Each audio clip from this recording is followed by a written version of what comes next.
Me friends and ఫ్యామిలీతో సరదాగా బయటకు వెళ్ళటానికి కారు లేదా అయితే వెంటనే ఈ నెంబర్కి కాల్ చేయండి. నమస్తే, వెల్కమ్ టు సుమన్ టీవీ. నేను విష్ణు. ప్రస్తుతంతో పాటు సర్టిఫైడ్ ఫైనాన్షియల్ ప్లానర్ అండ్ పైసల ముచ్చట్లు మనీ మంత్రదండం పుస్తక రచయిత ఎం రామ్ ప్రసాద్ గారు ఉన్నారు. వారితో మాట్లాడదాం. సార్ రామ్ ప్రసాద్ గారు నమస్తే. సార్ నమస్తే విష్ణు గారు. సో రామ్ ప్రసాద్ గారు, మీకు ఆల్మోస్ట్ ఇప్పటి వరకు ఎగ్జిస్టింగ్ క్లయింట్స్ ఒక 2000 మంది ఉంటారు కదా? అవును.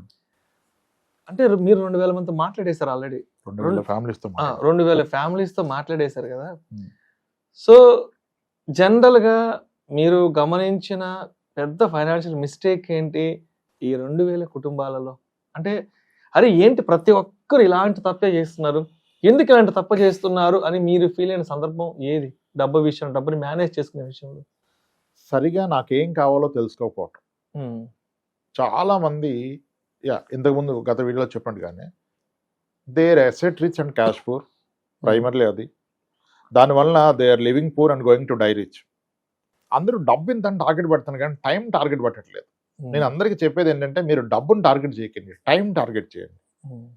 టైంని టార్గెట్ అంటే మీ భవిష్యత్తుని ఈరోజు కొని పెట్టుకోండి, పాకెట్ భవిష్యత్తుని కొనుక్కోండి, డబ్బును కూడబెట్టదు. ఇప్పుడు ఒక వ్యక్తికి నెలకి 50,000 ఖర్చు ఉంటే, 40 ఏళ్ళ వయసు ఉంటే, ఇంకొక 50 ఏళ్ళు బ్రతాడు అనుకుంటే 90 ఏళ్ళ వరకు, ఆ 90 ఏళ్ళ వరకు ఎంత కావాలో ఖర్చుల నిమిత్తం అంత ఉంటే యువర్ డన్, చాలు. ఇంకా డబ్బులు ఉడకాల్సిన అవసరం లేదు, ఎక్కువ రిటర్న్స్ అవసరం లేదు. ఆ టైం తెలుసుకోవాలి. చాలా మంది ఫైనాన్షియల్ ప్లానింగ్కి వచ్చిన వాళ్ళు వాళ్ళకు ఈ రోజు వరకు కూడబెట్టిన డబ్బు, కూడబెట్టిన ఆస్తులు వాళ్ళ జీవితాన్ని దాటి ముందుకు వెళ్ళిపోతాయి, వాటిని దాటి వీళ్ళు వెళ్ళలేరు. ఆ సత్యం తెలుసుకున్న రోజు ఇంకా పెద్దగా వరి ఉండదు లైఫ్లో. ఇప్పుడు ఎంత ఉన్నా సంతృప్తి లేకపోతే ఎన్నాళ్ళు ఉరుకుతారు? ఆ ఉరికి ఉరికి ఉరికి ఆరోగ్యాన్ని పాడు చేసుకుంటారు. చాలా మందికి ఉన్న అతి కొంత కూడా సరిపోతుంది. అది సరిపోయినప్పుడు సంపాదించుకుందాం, కూడబెడదాం. అసలు మనకు ఎంత అవసరమో తెలుసుకుందాం. ఎందుకు మ్యూచువల్ ఫండ్ ఎస్ఐపి నేను ప్రమోట్ చేస్తానంటే, నాకు ఎక్కడో ఒక స్ట్రాంగ్ ఫీల్. 30,000 ఖర్చున్న వ్యక్తి 30,000 నెలకి ఎస్ఐపి చేస్తే టెక్నికల్లీ అతను ప్రతి నెల ఒక భవిష్యత్తు మంత్ కొని పెట్టుకున్నాడు పాకెట్లో అని. అలా ఎన్ని నెలలు ఉంటే అది you are buying time. Freedom అంటే టైం, పైసలు కాదు. ఇప్పుడు నా పర్సనల్ టైం నాకు లేకుండా ఎన్ని కోట్లు ఉంటే ఏముంది? మీరు టైంని కొనుక్కోండి. One should live in his terms. ఎవరో డిక్టేట్ చేసింది అది కాదు, మన టర్మ్స్లో నేను ఇలా బ్రతకదలుచుకున్నా, ఇలా బ్రతకగలను అనే అంత డబ్బు ఉంటే you are the richest guy. అమ్మని కాదు, మీరే రిచ్. జీవితకాలం తినడానికి సరిపడా ఉంది, నాకు నచ్చిన పని చేసుకోగలను అన్నతను అంబానీ కన్నా రిచ్. అంబానీ ఎలా రిచ్ అవుతాడు కదా? ఆట ఆపకపోతే ఎప్పటికి అవ్వదు కదా. కదా, మిలియనేర్, బిలియనేర్, ట్రిలియనేర్ సున్నాలు లెక్క పెట్టుకోవడం సరిపోదు మనకి, ఎందుకు కదా అంటారు. ప్రతి ఒక్కరికి పర్సనల్ ఫైనాన్షియల్ ప్లాన్ వేరు, అతని బాధ్యతలు వేరు, స్థితిగతులు వేరు, ఆధారపడ్డ వాళ్ళు వేరు, అతనుకున్న అవకాశాలు, అతని స్కిల్ కూడా ఇంపార్టెంటే కదా. ఒకరికున్న స్కిల్ ఇంకొకరికి రాదు. ఇతనుకున్న దాంట్లో బెస్ట్ ఏం చేయగలని తెలుసుకోవడమే ప్లానింగ్. మనకున్న రిసోర్సెస్లో అన్నిటికంటే ముందుగా ఇప్పటి వరకు కూడబెట్టిన ఆస్తుల్ని ప్రొటెక్ట్ చేయాలంటే ఇన్సూరెన్స్లు, తర్వాత భవిష్యత్ అవసరాలకి ఎంత కావాలో ఒక లెక్క, దట్ ఈస్ వాట్ ఇన్ఫ్లేషన్. ద్రవ్యోల్బణం, ఇన్ఫ్లేషన్ తలవకుండా ఒక ఇన్సూరెన్స్ ప్లానింగ్ చేయలేరు, ఒక ఇన్వెస్ట్మెంట్ ప్లాన్ చేయలేరు. అది చాలా సింపుల్ వర్డ్ అనుకుంటారు కానీ దట్స్ ది బిగ్గెస్ట్ వర్డ్. దాన్ని ఎగ్జాక్ట్గా తెలుసుకోవాలి. వాళ్ళు తెలుసుకున్న పక్షంలో ఏమీ చేయలేరు. ఇంకా ప్లానింగ్ లేదు. అసలు నాకు ఎంత అవుద్దో రిటైర్మెంట్కి తగిలినప్పుడు ఇంక నేనేం ప్లాన్ చేస్తాను? You're failing to plan, not to achieve. చాలామంది అదే ప్లాన్ చేయడానికే ఫెయిల్ అవుతున్నారు, అచీవ్ చేసేదానికి ఫెయిల్ అవ్వట్లేదు. అంటే సరైన విషయం తెలుసుకోకుండా నా అండర్స్టాండింగ్ రాంగ్ ఉండి ఇంక నేనేం చేస్తాను? చాలామంది ఆ స్టేజ్లో ఉన్నారు.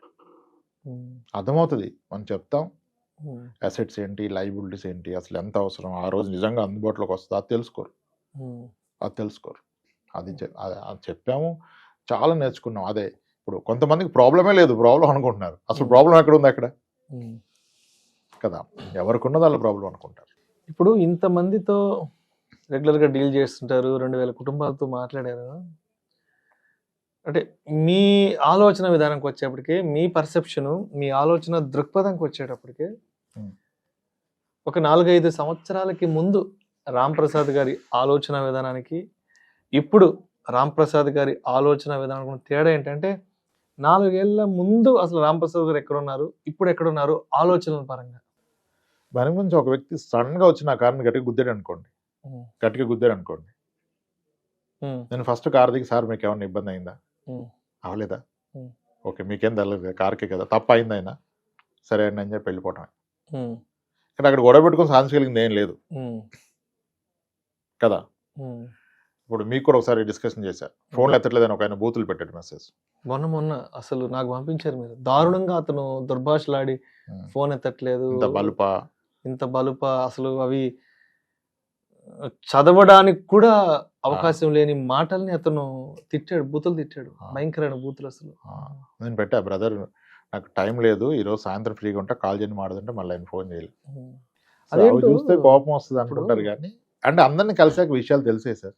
నాకు ఒక బాధ ఉంటుంది రాంప్రసాద్ గారు, ఈ 4 సంవత్సరాల్లో విష్ణు రాంప్రసాద్ కూర్చొని మాట్లాడుకుంది మంచి విషయాలే, ఏ సినిమా ముచ్చట్లో రాజకీయాల ముచ్చట్లో ఇక్కడ కూర్చొని మాట్లాడలేదు.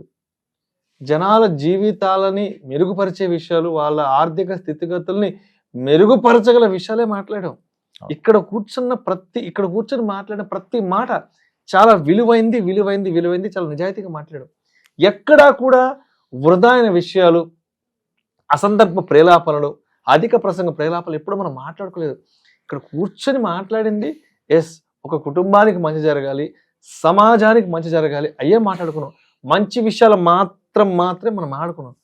కానీ వాటికి కూడా జనాలు కొంతమంది రకరకాల మాటలు తిడతారు, బూతు మాటలు పెడుతుంటారు, ఇంకోటి ఏదో అంటారు. అంటే ఏం వస్తుందో మిమ్మల్ని నన్ను కూర్చొని బూతు మాటలు తిడితే నాకు అర్థం కాదు. మనమేమి ఏదో కొత్త సినిమా రిలీజ్కి సంబంధించిన మాటలు, కొత్త సినిమా రివ్యూ మాట్లాడుకోలేదు కదా, ఏదో బయట పాడైపోయిన రాజకీయాల గురించి మాట్లాడుకోలేదు కదా, ఇంకేదో మీ ఇంట్లో జరిగిన ఫంక్షన్ గురించో మా ఇంట్లో జరిగిన ఫంక్షన్ గురించి మాట్లాడుకోలేదు, డబ్బుల గురించి మాట్లాడుకుంటున్నాం, మన జీవితాలను ఎలా మెరుగుపరచుకోవాలో మాట్లాడుకుంటున్నాం కదా. చాలా మంది బ్యాడ్ కామెంట్స్ పెడుతుంటారు కదా. ఎప్పుడైనా ఇంట్లో వాళ్ళు చూసి చెప్పిన సందర్భాలు, ఎందుకండి ఇలాంటి వీడియోలు చేస్తున్నారు, ఎందుకు చెప్పడం, ఎంత మంచి విషయాలు చెప్పినా ఈ జనాలు బురద చల్లుతూనే ఉంటారు అని మీ ఇంట్లో మీరు మాట్లాడుకున్న సందర్భం ఎప్పుడన్నా ఉందా? నా ఆఫీస్ అంతా నా ఇలాగే, నా ఆఫీస్లో మా ఎంప్లాయీస్ అంతా చూసి చెప్తారు సార్ ఇలా పెట్టారు అని. వదిలేస్తాను. ఎందుకంటే ఒకటి బ్యాడ్ కామెంట్స్, నేను కామెంట్ చదువుతాను టైం దొరికినప్పుడు, ఎందుకంటే అక్కడ అర్థమవుతుంది మనకి జనాలు ఎలా తీసుకుంటున్నారని. దానికి మంచి ఎగ్జాంపుల్, మనం అపార్ట్మెంట్ డిప్రిషియేషన్ ఉండదని ఒక వీడియో చేసాం. 9,29,000 వ్యూస్ వచ్చేదానికి 526 కామెంట్స్ ఉన్నాయి. దానికి 526 కామెంట్స్లో 500 మందికి ఆ కాన్సెప్ట్ నేను చెప్పింది అర్థం అవ్వాల, ఒక 26 మంది మాత్రమే ఒప్పుకున్నారు. ఇంకా కామెంట్స్ పెట్టారు మనం అపార్ట్మెంట్ డిప్రిషియేషన్ లేదనేది. నేను ఒక 100 అపార్ట్మెంట్ చెక్ చేశాక చెప్పాను. నేనేమి బ్రోకర్ని కాదు, నేనేమి రియల్ ఎస్టేట్ ఏజెంట్ కాదు, అమ్మట్లేదు, నాకు దానివల్ల వచ్చేది ఏమీ లేదు. కానీ నేను ఎందరో లైఫ్ చూశాక నాకు అర్థమైంది, ఒక స్థలం కొంటే వచ్చే లాభాల కన్నా అపార్ట్మెంట్ కొంటే వచ్చే లాభాలు ఎక్కువ, అపార్ట్మెంట్ డిప్రిషియేషన్ లేదని చెప్పాను. అది నేను ఎలా చెప్పాను, చాలా మంది నా దగ్గరకు వస్తే వాళ్ళు ఎప్పుడు కొన్నారు, ఎంత కొన్నారు, ఇప్పుడు ఎంత అని తెలుసుకున్నాం కదా. నేను చెప్పాను ఒక కామెంట్ వచ్చింది, ఒక అపార్ట్మెంట్ కొంటే దాని ఈఎంఐ పెరగదు, మోస్ట్లీ ఈఎంఐ పెరగదు, కానీ అద్దె పెరుగుతుంది. బియాండ్ అ పాయింట్ ఈ అద్దెనే ఈఎంఐకి సరిపడా ఉంటుందంటే అది ఎప్పటికీ అవదంటారు ఒక ఆయన. విషయం ఏంటంటే ఒకప్పుడు కొన్న అపార్ట్మెంట్స్ హైదరాబాద్లో వాళ్ళు ఎంత రేటు కొన్నారో అంత అద్దె సంవత్సరానికి దానికన్నా డబుల్ అద్దె వస్తుంది. శాంతిబాగ్ అపార్ట్మెంట్ 90,000 కొన్నామని చెప్పారు ఒకళ్ళు, 88లో 90,000 కొన్నారు, ఇప్పుడు నెల అద్దె 20,000 వస్తుంది. అట్లా చాలా ఉన్నాయి. క్రాంతిశేఖర్ అపార్ట్మెంట్ 55,000కి 52,000 కొన్నారంట ఫ్లాట్, ఈరోజు రెంట్ వస్తుంది. నీ సంవత్సరానికి వచ్చే అద్దె నువ్వు ఫ్లాట్ కొన్న ఖరీదు కన్నా చాలా ఎక్కువ వస్తుంది. మనం డిప్రిషియేషన్ మాట్లాడుతున్నాం, ₹1,00,000 కొన్న ఫ్లాట్లు హైదరాబాద్లో ఉన్నాయి, 40,000 అయిపోయినాయి, ఈరోజు అవి 60 లక్షలు. ఇంకొక ఆయన అంటారు సెకండ్ హ్యాండ్ ఫ్లాట్ మీరు అన్నట్టుగా పెరిగినా 20 ఏళ్ల తర్వాత సెకండ్ హ్యాండ్ ఫ్లాట్ 45 లక్షలకు వస్తే కొత్తది 70 ఉంది కదా అంటారు. కొత్తదానికి పాతదానికి కంపారిజన్ ఏంటి? మీరు పెరగదన్నారు కదా, మీరు ఎంత కొన్నారు, ఇప్పుడు ఎంత వచ్చింది, అది కదా ఇక్కడ ప్రస్తావన. పెళ్ళైన 20 ఏళ్ల తర్వాత కొత్తగా పెళ్లి చేసుకుని చాలా ఎక్కువ ఇస్తున్నారు, అప్పుడు నాకు ఇవన్నీ ఇవ్వలేదంటే ఎలా? అది అయిపోయింది కదా. పూర్తిగా ఆలోచించు. ఇంకొకైనా ఇంకా చాలా అలా రాశారు. ఆ వీడియోలో మనం చెప్పాం, అంటే మనం చెప్పింది వినాలిగా. ఇప్పుడు అప్సిగూడ స్ట్రీట్ నెంబర్ 8లో 5 లక్షలు ఉందని చెప్పాం 2002-03లో, ఇప్పుడు అది 60 లక్షలు. 22 ఏళ్ళలో 10 రెట్లు పెరిగింది. పెరలేదంటే ఇంక మనం ఏం చేస్తాం?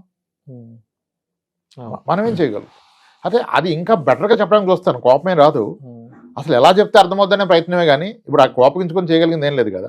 వీళ్ళు ఎలా అర్థం చేసుకుంటున్నారని అందరూ అన్డివైడెడ్ షేర్ తక్కువ అంటారు. అసలు ఆ ల్యాండ్ ప్రస్తావన ఎందుకు వస్తుంది? మీరు ఎంత కొన్నారు, ఎంత కమ్మారు, మీరు ఉంటే కంఫర్ట్ ఉన్నారా, మీరు లేని పక్షంలో రెంట్ వస్తుందా? అది కదా. అసలు ఎన్ని ఇయర్స్లో డబ్బులు అసలు అవదంటారే. అసలు అవ్వదు ఏదైనా ఉందంటే మళ్ళీ దానికి సమాధానం చెప్పండి. మీ నెల్లూరు నుంచి ఒక ఆయన వచ్చారు, అపార్ట్మెంట్ అవ్వదన్నారు. నెల్లూరు టాపిక్ మాడతాం కదా. మీ నెల్లూరులో కల్లా ఓల్డెస్ట్ అపార్ట్మెంట్ ఏదని చెప్పా, అన్నపూర్ణ అపార్ట్మెంట్ అన్నారు. మీకు తెలుసు అన్నపూర్ణ? బాలాజీ నగర్ లో ఉంటుంది. నాకు తెలియదు, నేను ఎప్పుడు రాలేదు. అది ఎప్పుడంటే 90s లో. ఎంతంటే అప్పుడెంత సార్ 1,20,000, ఇప్పుడు ఎంత అంటే ఉంటాయి సార్ ఒక 50 లక్షలు. మరి పెరగదన్నారు కదా, డిప్రిషియేషన్ అన్నారు కదా, ఎక్కడ తగ్గింది? 10 ఏళ్ళకి రెట్టింపు అవుతుందని నేను చెప్పాను. మరి 30 ఏళ్ళలో 10 ఏళ్ళకి రెట్టింపు అయితే అప్పుడు 2 లక్షలు వేసుకున్నా. మొదటి 10 ఏళ్ళలో 4, మళ్ళీ 10 ఏళ్ళలో 8, మళ్ళీ 10 ఏళ్ళలో 16, ఇప్పుడు 40 ఏళ్ళు అయింది. అంటే ల్యాండ్ కొంటే ఇంకా ఎక్కువ పెరిగింది కదా సార్ అంటే. మరి దీనికి వచ్చిన అద్దె ఎవరికి ఇస్తాం? ఇన్నాళ్ళు అద్దె సేవ్ చేసింది కదా, 30 ఏళ్ళు దాటిపోయింది కదా. ఇలా ఎవరు వచ్చినా అక్కడ అపార్ట్మెంటే చెప్పే ప్రయత్నం చేస్తాను. నిన్న అంటే ఎదురుగా కూర్చున్నప్పుడు చెప్పగలుగుతాం, వీడియోలో అంత లెంది చెప్పలేం కదా. అలా చాలా కామెంట్స్ నుంచి నేర్చుకుంటాం. ఈ నెగిటివ్ పెట్టినప్పుడు కొంచెం బాధ వస్తుంది అనుకోండి, కానీ అది విషయాన్ని ఎలా కమ్యూనికేట్ అర్థమయ్యే విధంగా చెప్పడం వరకు చదవాల్సి వస్తుంది. కామెంట్ చదవకూడదు అనిపిస్తుంది, కానీ చదవకపోతే నెక్స్ట్ వీడియో ఇంకెక్కడ అవకాశం వచ్చినప్పుడు మనం చెప్పే విధానం ఎలా ఉంటుంది. నా దగ్గర వచ్చిన క్లయింట్స్ చెప్పాలనుకో నాకు తెలవాలి వాళ్ళు అలా ఆలోచిస్తున్నారు. అలా చెప్పాం. అది ఇప్పటికీ నాకు రిగ్రెట్ ఉన్న వీడియో అదే. మనం ఎప్పటికీ కమ్యూనికేట్ చేయలేకపోతున్నాం అనిపిస్తుంది. ఏమో దాని మీద పెద్దగా చేయలేమో కానీ డేటా గీటా బుల్లెట్ పాయింట్స్ పీపీటీ ఇలా చేయలేము. వెనరు పూర్తిగా వెనరు. కొంతమంది తక్కువ మందికి అర్థమైంది. ఒక 20-22 పీపుల్ మంచిగా చెప్పారు, కరెక్ట్ అండి, 100% కరెక్ట్, రెంట్ కూడా ఫ్యాక్టర్ చేయాలి, మీరు అన్నది కరెక్ట్ అని. అలా ఉన్నాయి. ఒక్కొక్క వీడియో ఒక్కొక్క లెర్నింగ్, ఒక్కొక్క కామెంట్ లెర్నింగ్, అలా నడిచిపోయింది సార్. సో ఇప్పుడు చాలా మందికి ఫైనాన్షియల్ ప్లానింగ్ చేస్తుంటారు కదా, వాళ్ళ ఫస్ట్ 1 crore రీచ్ అయినప్పుడు, 2 crore రీచ్ అయినప్పుడు, 5 crore రీచ్ అయిన క్లయింట్స్ ఎవరైనా వచ్చి మాట్లాడిన సందర్భాలు కానీ వాళ్ళ హ్యాపీనెస్ ని మీతో షేర్ చేసుకున్న సందర్భాలు ఏమైనా ఉన్నాయా? 100లో ఉంటాయి. 100లో. ఓకే. ఆస్ట్రేలియా నుంచి మొన్న రాగానే మన దగ్గరికి వచ్చారు ఆయన. ఆ రోజు మార్నింగ్ దిగారు, వాళ్ళ వైఫ్ ఆయన వచ్చారు ప్లానింగ్కే. అట్లా ఎగ్జిస్టింగ్ యూనివర్స్ యూఎస్ నుంచి రాగానే వస్తారు, ఎల్లోపు ఖచ్చితంగా కలవాలంటారు. మార్నింగ్ 10 o'clock వస్తారు, ఈవినింగ్ వస్తారు. చాలా తక్కువ మందితో బయట కూడా వెళ్తాం కుదిరినప్పుడు. చాలా హ్యాపీ అనిపిస్తుంది. వైఫ్ అండ్ హస్బెండ్ కలిపి చెప్తారు చూసారా, చాలా హ్యాపీనెస్ ఇస్తుంది. ఒక ఫ్యామిలీ మనం నమ్మింది, వాళ్ళు మన రెస్పాన్సిబిలిటీ కదా, చాలా హ్యాపీనెస్ ఇస్తుంది. చాలా ఒకటి హ్యాపీనెసే కాదు, డబ్బు ఉంటుంది కానీ ఆనందం గొప్పగా ఉంటుంది. చెప్తారు, పెళ్ళిళ్ళకి పిలుస్తారు, గృహప్రవేశాలకు పిలుస్తారు, అట్లీస్ట్ ఇన్ఫార్మ్ చేస్తారు, మిమ్మల్ని కూడా వాళ్ళ కుటుంబ సభ్యుడిగా ఫీల్ అవుతారు. ఎందుకంటే ఎవరికి చెప్పిన ఫైనాన్స్ విషయాలు మనకే చెప్పారు కదా, ఎవరికి చెప్పిన విషయాలు మనకే చెప్పారు కదా. ఇన్ని ప్లాట్స్ ఉన్నాయి, ఇది ఉంది లాకర్లో పలానాది ఉంది, ఇక్కడ ఇది ఉంది అని చెప్పింది. సో నమ్మకం లేకుండా చెప్పరు. ఆ నమ్మి చెప్పినప్పుడు ఇంకా మీరు అంటే ఫ్యామిలీ మెంబర్ అనుకున్నట్టే కదా. మనము ఒక 2 years బ్యాక్ 100 episodes కంప్లీట్ చేసేసాం. 100 episodes కంప్లీట్ అయినాక సరే మీరేదో లంచ్కి కూడా తీసుకెళ్ళారు నన్ను. 100 episodes అయిపోయినాయి కదా సార్, రేపటి నుంచి ఇంకా ఆపేద్దాం అనుకుంటున్నాను, ఇంకా చాలా ఏంటి సార్, ఇంతకు మించి ఏం చెప్తాం అని చెప్పడానికి ఏం లేదనుకున్నారు కదా. సో అది 2 ఏళ్ల క్రితమే 100 కంప్లీట్ అయిపోయింది. మళ్ళీ ఈ మధ్యలో కూడా చాలా టాపిక్స్ చేసాం కదా. అంటే ఇప్పుడు అని అనుకున్నారా, అరే ఆ రోజు 100 వీడియోలతో ఆగిపోయి ఉంటే ఏంటి అంటే, ఇక్కడ మీకేదో నష్టం వస్తుందని కాదు, ఆగిపోయి ఉంటే ఏంటి, ఆగిపోకుండా ఉంటే ఇప్పుడు ఆలోచించారు దాని గురించి? అప్పుడు కొంచెం కంగారు పడనేమో అనిపించింది నాకు, ఎందుకంటే దాని తర్వాత కూడా చాలా లెర్నింగ్ ఉంది, చెప్పాల్సింది చాలా ఉంది అనిపించింది నాకు. కొన్నిసార్లు ఎవ్రీ వీక్ ఒక కొత్త లెర్నింగ్ ఉంటుంది, కొన్నిసార్లు ప్రతిరోజు ఉంటుంది, కొన్నిసార్లు ఎవ్రీ వీక్ ఉంటుంది. అన్ని చెప్పలేము ఆన్ కెమెరా. వాళ్ళు చెప్పిన విషయాలు, వాళ్ళు పడుతున్న కష్టాలు, వాళ్ళు చేసిన మిస్టేక్స్. ఇప్పుడు చిట్టి పాట ఆర్గనైజర్స్ మోసం చేస్తారు అనుకుంటాం, ఆర్గనైజర్లే చాలా ఇబ్బందుల్లోకి వెళ్ళిపోయారు చిట్టి వేసినందుకు. ఇప్పుడు 4 చిట్టి ఎగ్గొడితే వాళ్ళు అధైర్యపడి అది చెప్తే నమ్మకం పోతే అందరు మీద పడిపోతారని చెప్పరు, తీరా చూస్తే వాళ్ళని దొంగ ముద్రేశారు కదా. ఆమెను మోసం చేసిన వాళ్ళు ఉన్నారు. సో ఇలా అంటే ఆ విషయాన్ని చూసే విధానం మారిపోయింది. చెప్పగానే నమ్మటం, రియాక్ట్ అవటం లేదు. నా దగ్గర చెప్తారు కదా, ఇప్పుడు 45 ఏళ్ళు పెళ్లి కాని వాళ్ళు, దానికి కొన్ని కారణాలు ఉన్నాయి, ప్రత్యేకమైన కారణాలు. ఓకే, అవి సొసైటీకి చెప్పలేరు పాపం, రైట్, చెప్తారు నా దగ్గర, అర్థమవుతుంది. ఎస్. సో ఇవన్నీ లెర్నింగ్ ఉంటుంది ఎప్పటికీను. అది చెప్పాలంటే అది పంచుకునే అవకాశం ఒకటి, యూట్యూబ్, బుక్.